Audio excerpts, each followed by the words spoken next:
saying this for a while and I've been listening to you for a long time. The I is more powerful than the iPhone. Yeah. You also said a lot of times that you've not read the user's manual.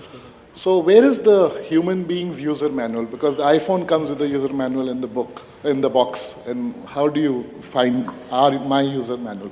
So, please don't go and browse through the bookstores. It's not there. See, when you say me or I, you may have many ideas about what is me. But essentially, whatever ideas and ideologies you might have developed around you, essentially you're a piece of life, yes? Yes or no? You may be identified with many things, starting from your body. Because you identified your body, your agenda. Because you're identified with your education, you become something else. You identify with your religion, you become something else. Like this, you go on multiplying your identities many different ways. That may be a social requirement. To function in the society, you take on something, that's fine.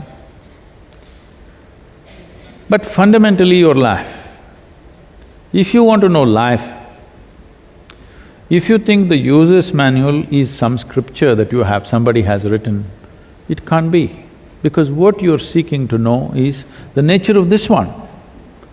Because your life, you don't have to read another one, you have to pay attention to this one. Now you pay attention to everything else, but not enough to this one.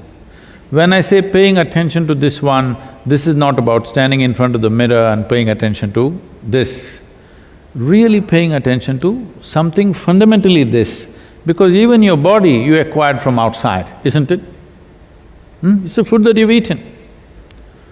What you call as my mind, the content of your body and the content of your mind. This is the food that you've eaten, this is the impressions that you've taken in. But more fundamental than that, you still exist.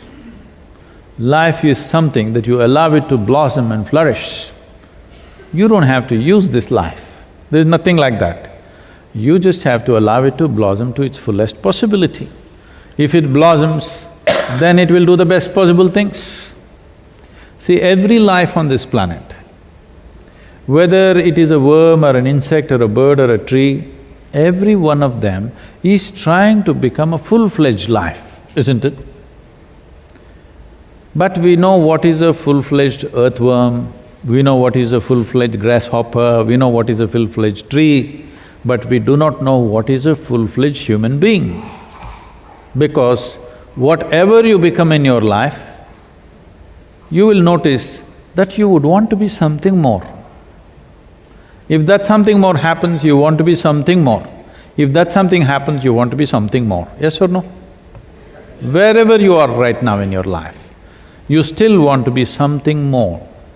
If you really look at this, you will see what you want is a limitless expansion. You're not looking for this much or that much, you're looking for an infinite expansion.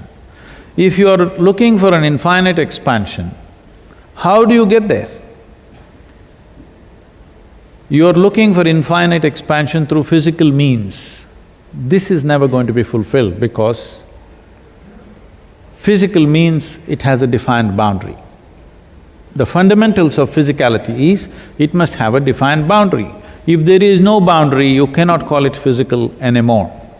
Right now, there is something within you longing for an infinite expansion, but you're trying to give it physical means. How you're longing to find expansion is finding expression is. If it finds a very basic physical expression, we call this sexuality. Something that is not you, you want to make that a part of yourself, that's the effort. If it finds an emotional expression, we will call that love, because something that is not you, you're trying to wrap it with your emotions and make it a part of yourself. If it finds a mental expression, it gets labeled as greed, ambition, conquest or simply shopping. Of course, you're not against that. All these are the same effort that a human being is trying to be something more than what they are right now. But all of you have lived long enough to know, more is not going to settle you, you want all of it.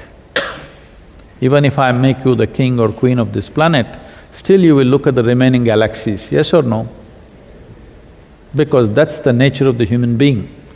This will not settle for this much and that much. If you want, you can go in installments. But approaching the infinite through installments, I think is a stupid way to go. Because you can't count 1, 2, 3, 4, 5 and say one day infinite, you can only become endless counting. So, the manual is right here. Don't believe me, don't believe anything that anybody says, but pay attention to the life that you are. Not your thought, not your emotion, not your physical structure, but the fundamental life that you are. If you pay enough attention to that, everything you want to know about life is right here. You don't have to listen to anybody's discourses, you don't have to read anybody's scriptures, you don't have to listen to anybody's teachings, because what you need to know about life is yours fundamentally, because you are life.